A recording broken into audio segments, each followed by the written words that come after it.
Hello, everyone. I'm so excited to have my dear friend, Dr. Darin Ingels here with me.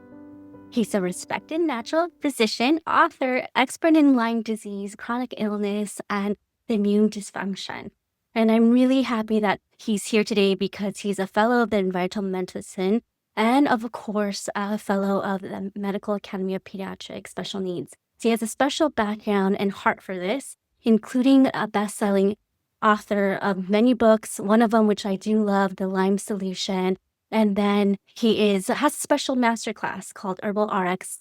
And so I'm happy that he's here. He's going to share his personal experience and have you get to know his journey and his expertise in this subject. So thank you, Dr. Darin Ingels. It's great having you here. Oh, my pleasure to be here. Thank you for having me.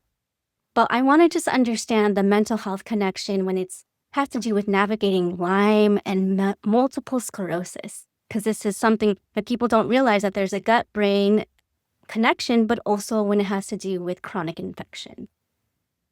Well, like I said, that gut-brain connection is really incredibly strong. Much like, people understand this idea of leaky gut. I don't know they understand the idea of leaky brain. And often they go hand in hand. Leaky gut can lead to leaky brain. And certainly when you look at the research on multiple sclerosis, we know that there are very specific changes in the gut that have been associated with MS. So as much as we can do to help control gut function, we're going to help brain function. And I think it's the same thing with Lyme disease. Part of what drives neuroinflammation often does stem from the gut. And we know that, up to 80% of your immune function comes from the gut. So if your gut isn't functioning well, it's going to be hard for your immune system to function well. So again, that's, looking at diet, that's looking at bowel habits, that's looking at all the things we know, your vagus nerve, that ultimately are going to affect gut function, because I think so many times, when we talk about, neuroinflammation, neuropsychiatric symptoms, it's so easy just to focus on the brain part. We kind of forget about this underlying gut part that, again, may be the big driver behind. We know that there's a direct connection with the vagus nerve from the gut to the brain. And I think, old thought was that, well, yeah, okay, maybe if there's something in the gut absorbs things, it gets in the bloodstream, then it goes to the brain. That can happen, but there can also be a direct stimulus in the gut through the vagus nerve that kind of just opens up the blood-brain barrier directly. And then that can cause, more neural inflammation. Exactly. And I know navigating your own health has probably had its ups and downs and challenges, and you've also had some go-to tools to just support your mental well-being. How have you done that over time? Well, again, there's been a lot of different things. Again, I try to find things that, again, really make me happy, bring joy to my life. Anyone who's been living with a chronic illness, again, like I said, has our ups and downs. We have our good days and our bad days. And the good days, it's easy to kind of ignore that part. It's the bad days that it weighs a little bit heavier on your mind about, how you're feeling, the state of your health. So, I try to find things that, again, kind of get me out of that state. I play the drums.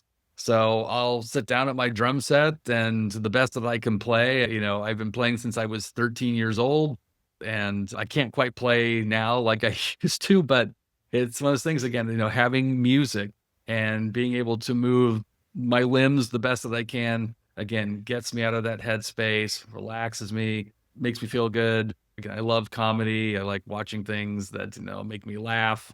I've got a big sense of humor. So for me, those are some of the best things I can do. Sometimes I have moments where my physical mobility is more limited.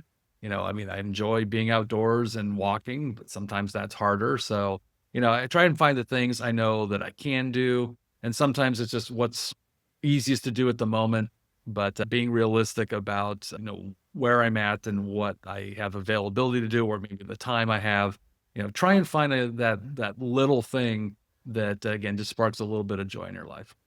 Yeah, that's so important. And you've been such an inspiration to many people out here who are listening to Autoimmune Alchemy, because people know how it is to be in pain, not want to leave the house, not want to get out of bed or go to a social event. But they also know that, they can get creative and do some things that on their own fingertips. So thank you for just sharing things, even using the function that you have and having joy and pleasure in doing things can just go a long way. And when we think about many people who have either Lyme disease exposure with autoimmune conditions. What is that connection when it comes to brain fog and mood swings and autoimmunity? Have you seen that? Well, absolutely. And we know from the research, particularly with Lyme disease, that, there is an autoimmune effect triggered by the Borrelia bacteria. And your immune system's amping up to fight that bacteria. It accidentally starts fighting your brain. So it can affect the gray matter and the white matter of your brain. It can affect your peripheral nerves. So we've got that direct immune effect on the nervous system. Then we have a secondary effect of that. We know that most infections can cause mast cell activation. And again, some people have a lot of mast cells around their brain. So we've got this direct effect of the immune system against the nervous system. Now we've got this secondary mast cell activation. The net effect of both of those is inflammation. And then when the brain gets inflamed, again, it can cause brain fog, depression, anxiety, OCD, all these various neuropsychiatric symptoms. Right. And it's quite difficult because everything can be traumatic, getting these new symptoms, new diagnosis, and trying Yeah. to get through all of this. But one of the great tools that I know that you have experience with, and we love doing this, is just some herbal supplements, and that can really help the immune system. And I know that every patient's different, but how is herbal medicine important to have in one's toolbox when addressing these? Well, I mean, herbs as a whole, understand, herbs have been used around the world by various cultures for literally thousands of years. They are one of our first forms of medicine. And of course, as time has gone on and the sort of advent of the pharmaceutical industry, this idea that we need one medication or one drug for like one condition, that sort of stems out of the growth of the pharmaceutical industry. But traditionally, herbs, because they are chemically complex, there's a lot of different constituents in herbs where drugs typically it's, one thing and does often one thing, where herbs do a lot of things. Maybe they help control inflammation. Maybe they help support the immune system. Maybe they balance your hormones, your adrenal glands. So, if you look at what any one herb by itself does, there may be 4, 5, 8, 10, 12 different things that potentially can do.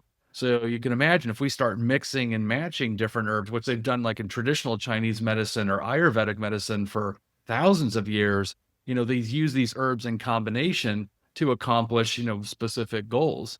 So, even in modern, herbal medicine, we can still do the same thing. We can find different herbal combinations depending on what we're trying to treat so that we cover a very broad base of sort of foundational underlying aspects of what's going on in your health. So again, if we need to help reduce inflammation, we need to improve your circulation, we need to boost your immune system, we need to help support your adrenals. There may be 3 or 4 herbs we can pick that do all of that. So I love the alchemy of herbal medicine and this ability to really fine tune it for each individual to what does your body need. And, I run into this a lot with my conventional medical colleagues who don't have a background in herbal medicine. And there's sort of this thought that, well, herbs aren't very strong, they don't work very well. And that's just not true at all. I have some people, when we treat them for Lyme disease, I give them one drop of one herb and they start to get a die-off reaction. So, anyone out there who thinks that herbs aren't very potent or strong, that's just a lack of understanding or experience using herbal medicine. It can be incredibly powerful. And sometimes small doses go a long ways. So I like the ability that herbs come in different forms. We can take them as capsules. We can take them as liquids, tinctures, or glycerates. You can make it as a tea. So depending on the plant and what you're trying to do, some forms are better than others. But it just gives us so much flexibility with the individual to, again, really find out what agrees with them well. And, most herbs are, what are called GRAS, or generally regarded as safe, which means, toxicity is very, very uncommon. There are some plants out there that are toxic. We don't generally use them in treating patients, rarely, but not often. So again, side effects from herbs as a whole are generally very, very low. Yeah, and that's the beauty of it. There's so many types of herbs. It's been well studied by different, even cultures have been practicing this for thousands and thousands, centuries of years. And to see that they have a role and they're safe and and kids safe too, and geriatric safe. There's so many tools and purposes of it. And would you say when people are trying to get their own supplements and herbs, how do they get through all the labels and how can they tell if it's safe or not? What would you recommend as they read those labels? Yeah, it's the supplement industry as a whole, and that includes herbs. Unfortunately, it's kind of the Wild West out there, and there are some companies that do a very good job in terms of where they source the plant. They're testing to make sure they're not contaminated with toxic metals or some other pesticides, herbicides. And there are some companies that just take a plant, grind it up. And there's other companies that don't even put what's in on the label. So, generally speaking, working with, I'll say, professional companies that do their diligence where they do third party testing. A good company will list everything on the label. And if you ask for what's called a certificate of analysis, you can call the company up and say, I'd like the certificate of analysis for this product.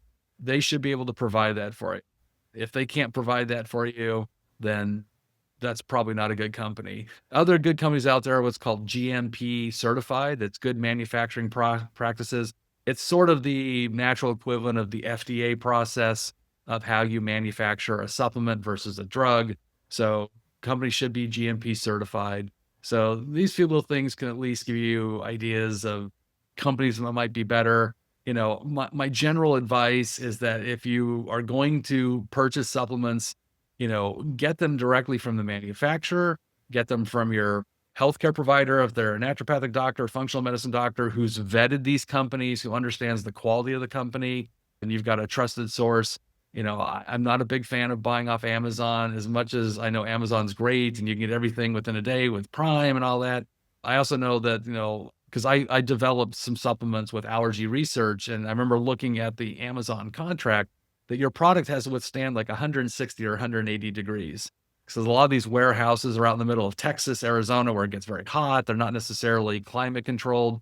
And for something like fish oil or a probiotic that might be very heat sensitive, I don't know that you want those products sitting in a container somewhere that's not, climate controlled. So and there's also a big problem now with a lot of the counterfeit supplements being sold on Amazon. So I'm a little cautious about Amazon, but if you're going to your health food store or again, a reliable healthcare provider you're working with, you're probably going to get a better quality supplement. Exactly. It's so important to ask those questions, read those labels carefully if it's the USF or the looking at those certifications and getting to know your product well. And some products, or lines are better and other ones are not. So having a professional to guide you is important. And when it comes to adaptogens, and stress and people are Yeah. trying to understand their cortisol, and you get it tested through urine, the blood, different ways. And how important is adaptogens when it comes to chronic illness and chronic stress? Yeah, well, I mean, adaptogens are going to be used forever to help, primarily balance cortisol, which is one of our big stress hormones. And, the idea of an adaptogen, if you're not familiar with it, is that if you're too high, it brings you down. And if you're too low, it brings you up. It's about bringing things to kind of the middle. And there's a lot of really great adaptogenic herbs out there. There's various forms of ginseng. There's American ginseng, Panax ginseng, Korean ginseng, Ren ginseng. They all work quite well. One of my favorites is actually called Siberian ginseng, which is actually not a ginseng, even though they call it Siberian ginseng. It's a plant called Eleutherococcus. And what's really cool about Eleutherococcus is that it keeps cortisol in your blood longer without asking your adrenal gland to make more cortisol. So if you've been under chronic long-term stress and your adrenals have been pumping out cortisol, at some point that cortisol level will start to drop. And like you said, we can measure it through various ways to see. And when you see your cortisol is very low, it's trying to get a car to run on an empty gas tank. It just doesn't work. So if we can maintain the gas a little bit longer instead of trying to run on the empty tank, it can be a bit more efficient for people. So I'm a big fan of Siberian ginseng. And then there's a lot of other great adaptogens, things like rhodiola, holy basil. These can be very helpful. Ashwagandha is one of my favorites. Ashwagandha is kind of the classic, we call them tired and wired. People who just physically feel tired, but their brain's kind of wired and they can't turn their brain off. Ashwagandha could be incredibly helpful for that. Yeah, and it's so nice, right? We find them in the form of teas and now just they put it in chocolate. There's just so many creative ways to find these herbs. And when it comes to people who have trouble with their sleep and even pain, are there certain herbal supplements you recommend for them? For sleep, yeah, I mean, there's a lot of great plants, lemon balm is great, chamomile can be really helpful. Passion flower is one of my favorite herbs for sleep, and again, safe for children or adults. Kava kava is a really effective plant for a lot of people. I've become a bigger fan of California poppy of recent. It just seems to have a nicer effect on not only getting people to fall asleep, but stay asleep. People often think of things like melatonin for sleep. I mean, melatonin can be helpful for falling asleep. It's not really great for staying asleep. And there's other nutrients like, 5-hydroxytryptophan, which is an amino acid. It's a precursor for serotonin. Can be very helpful for people staying asleep. So I like 5-HTP or just L-tryptophan as a way to try and stay asleep. Magnesium can also be very helpful. It's a cofactor in all your metabolic pathways, but magnesium and sometimes even vitamin B12 can help people improve their quality of sleep. Right. Great. And there's so many of these important tools because when you're chronically stressed, chronically not sleeping, for people, it can be years. This is something that they can use. And a lot of people in the autoimmune world, they have these flares and where they're in severe pain. And yes, there are many reasons for their pain, but are there any supplements that help break that pain cycle? Yeah, pain is it's a tough one, but yeah, there's a few things. So I mean, I always think about like curcumin. Curcumin's probably one of nature's best anti-inflammatories. So again, if we get inflammation under control, that usually helps bring pain under control. So you just need to have a good source of curcumin. Curcumin itself is not well absorbed.